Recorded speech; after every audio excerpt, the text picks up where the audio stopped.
Fala galera, como é que vocês estão? Tudo certo? Meu, tá calor pra caramba aqui. Vamos falar sobre IBGE. Eu não tinha planejado fazer nenhum vídeo sobre IBGE. Inclusive acompanhei bastante vários vídeos do pessoal comentando o que achou da prova, as primeiras impressões, comentando sobre os absurdos que aconteceram em informática, né? E eu achei bastante interessante. A maior parte das pessoas compartilharam um conteúdo bem legal. Assisti vários vídeos e tudo mais, também dos professores. E mesmo assim, tendo um lado de mim, querendo aproveitar o hype, eu não criei o canal pra ter muitos seguidores, né? Na verdade, eu criei o canal pra compartilhar algum conteúdo que eu achasse interessante, que fosse ajudar alguém. Então, eu acho que eu não faria nenhum conteúdo diferente, seria mais o mesmo, né? Compartilhar. A única coisa que eu ia falar, como que eu fui na prova, né? Que eu acertei, que eu errei. Mas eu não achei isso interessante de ser compartilhado.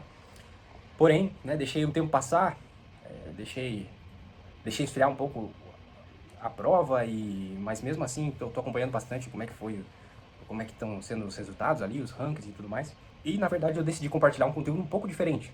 Na verdade, um conteúdo que eu gostaria de ter recebido lá atrás, quando eu comecei um pouco nessa jornada para fazer provas, lá na época do vestibular, né, eu cursei Engenharia de Petróleo na Universidade do Estado de Santa Catarina. E lá por volta de 2013, 2014, foi quando eu tive esse período de estudos, né? Foi um vestibular bem difícil para conseguir entrar, era o governo Dilma, o pré-sal estava em alta, e ainda tinha um agravante que todos os treineiros de medicina aqui de Santa Catarina se inscreviam para fazer o curso de engenharia de petróleo, então a nota de corte era muito alta, era bem difícil de passar, sem contar que a prova era bem difícil, de matemática principalmente, então eu tive que estudar bastante nessa época, e tive várias reprovações, porque eu sempre fui um aluno bem mediano no ensino médio e tal. Eu consegui ingressar na universidade na sexta vez que eu tentei o vestibular, então eu reprovei 5 vezes, fora os outros cursos, né? Eu gostaria de ter ouvido os comentários que eu vou fazer nesse vídeo, referente ao que fazer depois da prova, porque se eu tivesse feito isso já na primeira reprovação, com certeza, eu não sei se eu conseguiria já passar na segunda, mas eu não levaria 6 para conseguir lograr êxito no concurso vestibular. Mas cafezinho não pode faltar, né? Então, sem mais enrolação, cara, o que você deve fazer logo depois da prova? Toda vez que você termina uma prova, aqui, ó, aqui tem muita coisa valiosa. Muita coisa valiosa. Tem muita gente que termina uma prova e corrige ela, vê quantas questões acertou, quantas errou, coloca dentro da pasta e guarda. Ou joga fora. Cara, isso é um dos maiores erros que tu pode estar cometendo, porque logo depois de você fazer um simulado, fazer uma prova, você tem muita informação importante que você pode aproveitar para que você evolua no teu estudo. Então, você não pode ter esse desgaste emocional de não querer olhar para a prova. Eu sei que é difícil de olhar para os nossos erros, inclusive, esse eu imagino que seja um dos motivos mais difíceis da gente conseguir pedir desculpa, né? Porque a gente vai ter que olhar para as nossas falhas. Então, não é muito fácil você olhar no detalhe, porque às vezes é muito mais fácil você colocar embaixo do tapete, esconder a prova, fingir que tá tudo certo. Mas ali, às vezes, mora um grande problema, ou eu gosto de enxergar como uma grande oportunidade de melhoria. Então, é preciso olhar para a prova, você precisa destrinchar essa prova pelos próximos dias, né? Se você está, antes de você continuar estudando, porque você vai continuar, claro, se você está num pós-edital, né? Eu acho que ainda vale você pelo menos parar hoje, fazer isso, e daí você continua, porque você, com a melhoria de algum detalhe que você possa ter perdido aqui na prova do IBGE, você pode consertar e garantir pontos na tua próxima prova. Mas eu diria que você poderia perder pelo menos uma semana destrinchando essa prova, para você entender seus pontos fortes e fracos que você tem na resolução da prova. Então, depois de você ter corrigido a prova, eu vou dividir em 2 grupos. As questões que eu acertei e as questões que eu errei, certo? Você pode fazer isso de várias formas. Pode pegar um papel A4 em branco e escrever na mão, ou você pode abrir um Word, ou você pode riscar na prova mesmo. Faz do teu jeito aí, o que você achar melhor. Mas faz. Então, vamos começar pelas questões que você acertou. Né? Vamos pegar aqui no meu caso, eu acertei 49 questões de 60. Eu vou pegar essas 49 questões e vou dividir em 3 grupos. O primeiro grupo vai ser das questões que eu acertei com certeza. Então, são questões que eu resolvi, sabia o que eu estava fazendo, cheguei na alternativa, marquei e ok, era isso mesmo. Eu tenho segurança com esse conteúdo, eu já fiz várias questões e eu acertei porque eu realmente sabia. O que eu vou fazer com esse tipo de conteúdo? Eu vou simplesmente programar revisões futuras. Né? É importante você ainda assim continuar estudando esse conteúdo. Deixa eu pegar um exemplo de conteúdo que eu tenho. A de crase. A de crase eu acertei com certeza. Eu não posso parar de estudar crase. Inclusive eu tive um episódio com essa prova aqui da Polícia Federal Administrativa, em que eu estudei muito a parte de raciocínio lógico e lógica proposicional. Eu estudei muito forte para essa prova. E eu estava indo muito bem, estava com muita segurança, resolvendo questões de nível difícil da FGV. E eu fui fazer essa prova, primeira vez que eu fiz a prova do Sebrasp, e eu gabaritei lógica proposicional.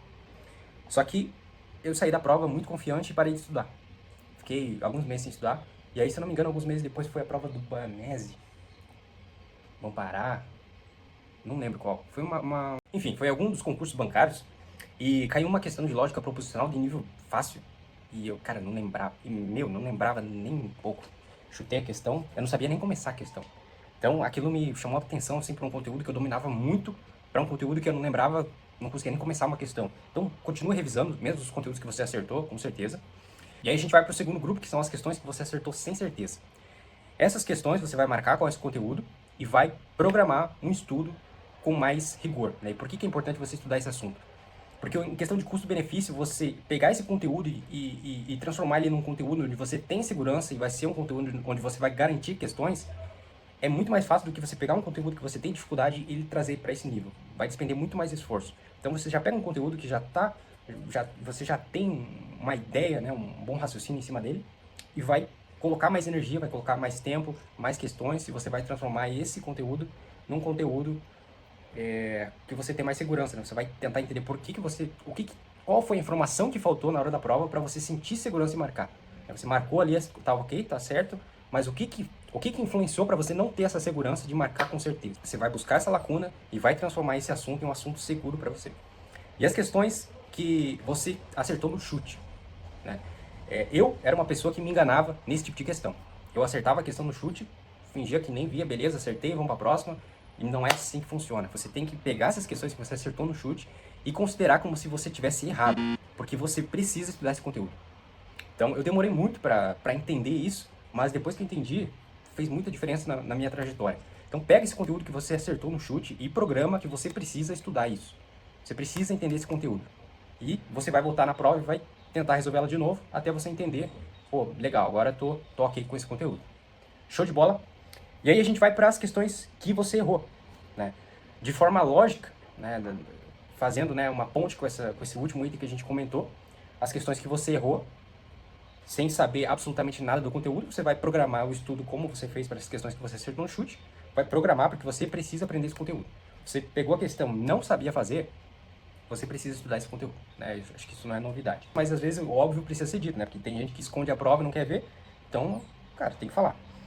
E aí você vai para o segundo grupo das questões que você errou, que são as questões que você errou porque você fez a prova com pressa, você errou porque você fez a questão muito rápido, você fez a questão na pressa, e aí você vai fazendo perguntas. Por que eu fiz essa questão na pressa? Foi porque eu perdi tempo de prova numa outra matéria? Porque aí a gente começa a destrinchar vários detalhes, né? Eu vi gente comentando, por exemplo, que na próxima prova vai começar pela matéria mais difícil, mas será que é uma boa estratégia? Tudo bem, você tá com a mente descansada, você vai pegar a matéria que para você é mais difícil, com a mente tranquila.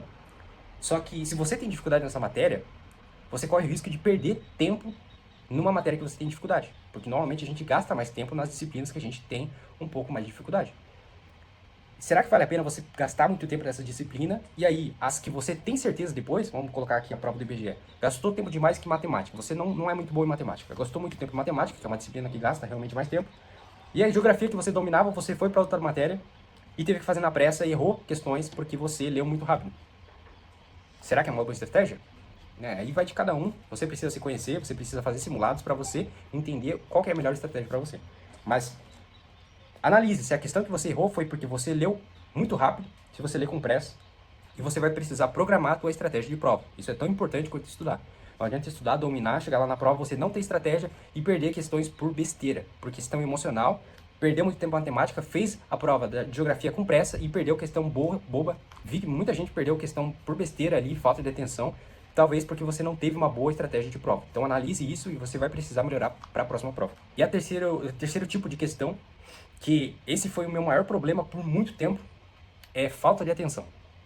Mas não uma falta de atenção do segundo item, uma falta de atenção como, por exemplo, eu errei essa questão aqui, eu acho que muita gente errou essa questão de matemática. questão 43, que tinha aquela questão de regra de 3 composta. É uma questão que você precisava fazer a diferença, né? Não bastava só aplicar a regra de 3. Então foi um erro de atenção que eu não li e errei essa questão, né? Eu caí na pegadinha. Mas ela é diferente do segundo item. E por que eu me coloco nesse bolo? Né?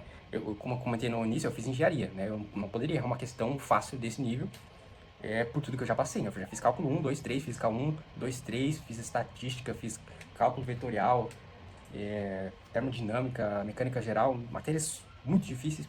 Cara, isso aqui não é absurdo, é tipo 1, 2 mais 2. Então, eu errei por falta de atenção, não li a questão. Só que eu não fiz a prova na pressa, eu fiz a prova bem tranquilo, inclusive sobrou 15 minutos. Eu fiquei até o último minuto, relendo, revisando e tal, mas eu fiz a prova bem tranquilo. Então não foi falta de... eu não li a questão na pressa e não peguei o detalhe. Só que foi uma questão que eu fiz isso, e antigamente eu errava 5, 6 questões por prova nesse estilo.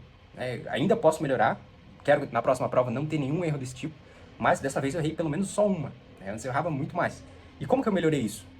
Eu percebi que eu estava errando muitas questões, principalmente quando a questão pedia incorreta, eu já na pressa ia lá, marcava a correta, ia para a próxima. Quando eu ia pegar o gabarito, por que eu errei essa questão? Eu ia lá, era incorreta. Caramba, e eu errava. Até o momento que eu pensei, preciso mudar isso. E qual que foi a estratégia? Se você faz prova no papel, pega um grifa-texto, ou se você faz prova PDF, no tablet, acha uma ferramenta onde você consiga grifar a questão.